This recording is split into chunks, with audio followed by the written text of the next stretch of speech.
In the second half of 2015, instead of returning to the Beta College in Rome to complete my final year in the seminary, the Archbishop sent me on a pastoral placement to Mirrabooka Parish for 5 months. At the end of the placement, I went to meet up with the Archbishop. I turned up at the meeting with a St. Charles Seminary t-shirt on, expecting to be sent back to Guildford to finish my training, as I'd already missed the start of the Beta year in Rome. To my surprise, brothers and sisters, he asked me to go home and take a leave of absence for the whole of 2016. In today's readings, both Elisha and Jesus gave instructions to those who came to see them to take a course of action which was a surprise and contrary to their expectations. How often does this happen in our lives, that our parents or employers or church ministers instruct us to do something contrary to our expectations? The readings of today highlight in particular the need to follow God's instructions through his ministers, and especially in circumstances when they seem counterintuitive to the response we expected to get from them. Take note, brothers and sisters, obedience is so powerful. So let's break it down. In today's Gospel, Jesus encounters 10 lepers on his way to Jerusalem.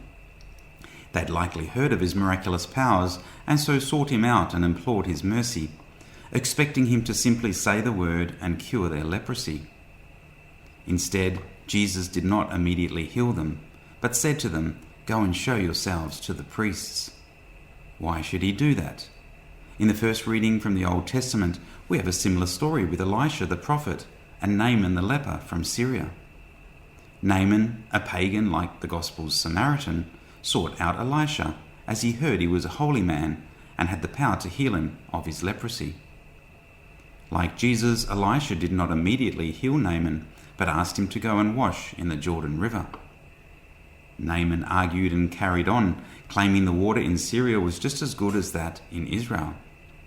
But eventually he followed the simple command and obeyed Elisha. In simple obedience, doing what seemed pointless and maybe even ridiculous, he was healed. In the Gospel, Jesus also asked the 10 for a simple act of obedience in order that he might manifest his power. But there is added meaning to what he asked of them.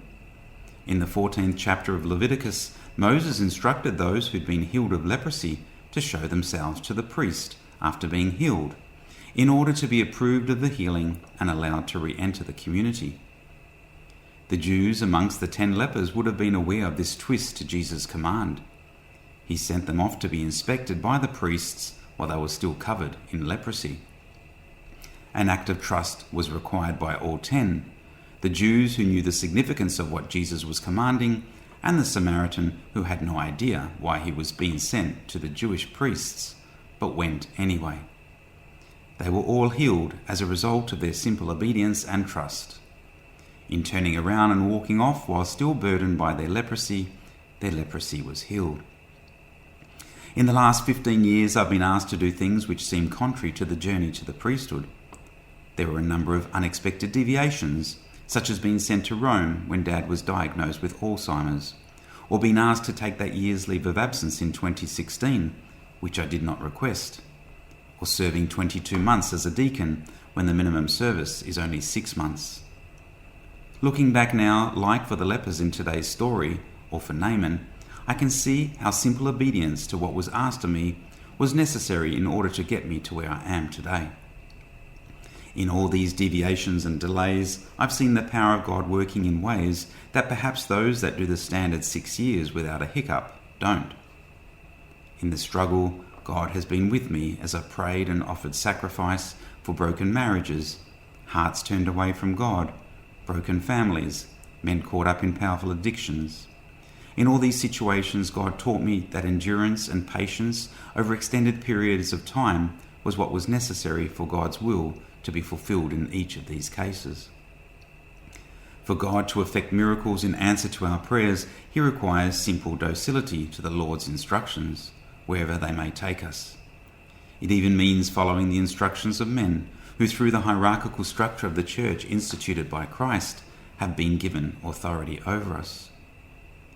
While this may appear very difficult today because of the failings of those in power in the church, I can assure you God will work even more powerfully through obedience to them, simply because it will show an unswerving trust and faith in God, who works through those he has appointed, even the unworthy and sinful.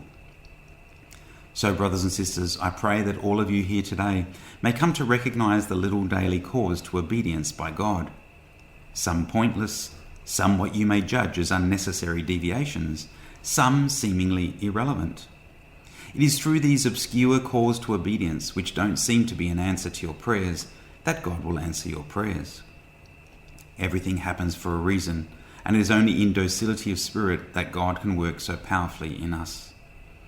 God will work miracles in and through us, and at the end of the day, please let us not forget, like the Samaritan, to thank God for what he has done and continues to do for and through us.